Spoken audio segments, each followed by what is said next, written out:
hi hello' নমস্কাৰ জয় অসম কি খবৰ সকলোৰে তো আজিৰ ভিডিঅ'টো অলপ ফাইনেন্সিয়েল টপিকৰ হ'ব তো যদি আপোনাৰ হাতত টকা আছে আৰু আপুনি ইনভেষ্ট কৰিব বিচাৰে বাট আপুনি নাজানে ক'ত ইনভেষ্ট কৰিলে আপোনাৰ টকাটো ছেফ থাকিব আৰু ভৱিষ্যতত লাহে লাহে গ্ৰ' হৈ থাকিব তো এই ভিডিঅ'টো আপোনাৰ বাবে আজি আমি কথা পাতিম 3 best way to protect and invest your money for long time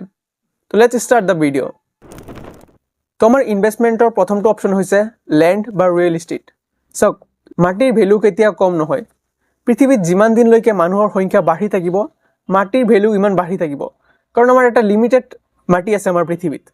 তো আপুনি আপোনাৰ টকাটো লেণ্ড বা মাটিত ইনভেষ্ট কৰিব পাৰে আৰু এনেকুৱা মাটি কিনিব য'ত মানে কাগজ পাতি সব ক্লিয়াৰ থাকে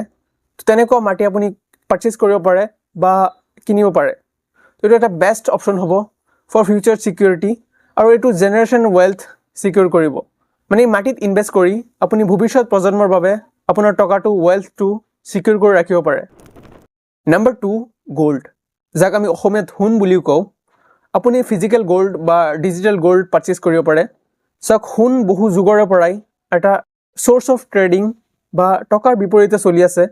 তো আজিৰ দিনতো আমাৰ সোণৰ ভেলিউ লাহে লাহে বৃদ্ধি হৈ আছে আৰু যাক সোণত ৰিস্ক বহুত ল' হৈ যায় আৰু হাই ষ্টেবিলিটি চাওক সোণটো বহুত ষ্টেবল হয় এটা বহুত ষ্টেবল কাৰেঞ্চি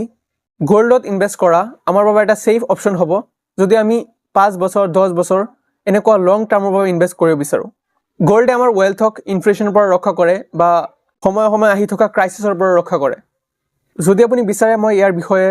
এটা এক্সট্ৰাকৈ ভিডিঅ' বনাম আপুনি সোণত কেনেকৈ ইনভেষ্ট কৰিব পাৰে অতি কম মূল্যত তো ইয়াৰ বিষয়ে মই আগতে কথা পাতিম নম্বৰ 3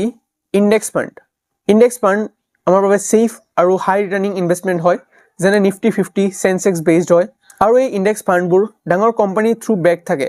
আৰু দীঘলীয়া সময়ৰ বাবে আমি ইণ্ডেক্স ফাণ্ডত ইনভেষ্ট কৰিলে আমাৰ ফিক্সড ডিপজিটকৈ বেছি ৰিটাৰ্ণছ আহে আৰু ইণ্ডেক্স ফাণ্ডত বহুত ল' ৰিস্ক হয় compare to the individual stocks আপুনি ইণ্ডিভিজুৱেল ষ্টকছ পাৰচেজ কৰাতকৈ আপুনি ইণ্ডেক্স ফাণ্ডত ডাইৰেক্টলি ইনভেষ্ট কৰিব পাৰে তো এইটো ছেফ গ্ৰ'থ আৰু ডিচিপ্লিন মেইনটেইন কৰে তো আপুনি ইয়াতো ইনভেষ্ট কৰিব পাৰে আৰু যদি আপুনি বিচাৰে ইয়াৰ বিষয়ে ডিটেইলছ ভিডিঅ' বনোৱাৰ তো মই ইয়াৰ বিষয়ে বনাই দিম ফাণ্ডছ বেলেগ ফাণ্ডছৰ বিষয়ে কথা পাতিম আৰু ইণ্ডেক্স ফাণ্ডৰ বিষয়ে কথা পাতিম আৰু শেষত কথা এটা ক'ব বিচাৰোঁ চাওক এটা ৰুল আছে গোল্ডেন ৰুল অফ ৰিচ পিপল যেন don't put all money in one place আপোনাৰ যিমানেই টকা থাকে 10 লাখ 50 লাখ 1 CR 2 CR আপুনি এটা জেগাতে ইনভেষ্ট নকৰিব ফৰ এক্সাম্পল আপুনি গোটেইখিনি টকা লেণ্ডত ইনভেষ্ট কৰি দিছে এনেকুৱা নকৰিব বা গোল্ডত বা সোণত ইনভেষ্ট কৰি দিছে বা ইণ্ডেক্স ফাণ্ডত ইনভেষ্ট কৰিছে এনেকুৱা নকৰিব আপুনি প্ৰত্যেকটো জেগাতেই আপোনাৰ অলপ টকা ইনভেষ্ট কৰি দিব ফৰ এক্সাম্পল আপুনি 40% লেণ্ডত ইনভেষ্ট কৰিলে 25% গোল্ডত কৰিলে আৰু 25% ইণ্ডেক্স ফাণ্ডত কৰিলে এটা আমাৰ 90% গ'ল আৰু 10% আপুনি কেছ ৰাখিব আপোনাৰ বিপদ যি আহে সন্মুখত আপোনাৰ হেল্থ ক্ৰাইচিছ আহিব পাৰে বা কোনো পেণ্ডামিক আহিব পাৰে তো এই ছিকিউৰিটিটো সন্মুখত ৰাখি আপুনি 10% কেছ ৰাখিব তো আই হোপ আপুনি বুজি পাইছে আৰু যদি আপুনি ইনভেষ্টমেণ্ট কৰিব বিচাৰে বা কোনো বিষয়ে বুজা নাই ভালকৈ বুজিব বিচাৰে মোক কমেণ্ট কৰক মই ইয়াৰ বিষয়ে ভালকৈ ডিছকাছ কৰিম লগ পাম আৰু এটা নতুন ভিডিঅ'ত জয় আই অসম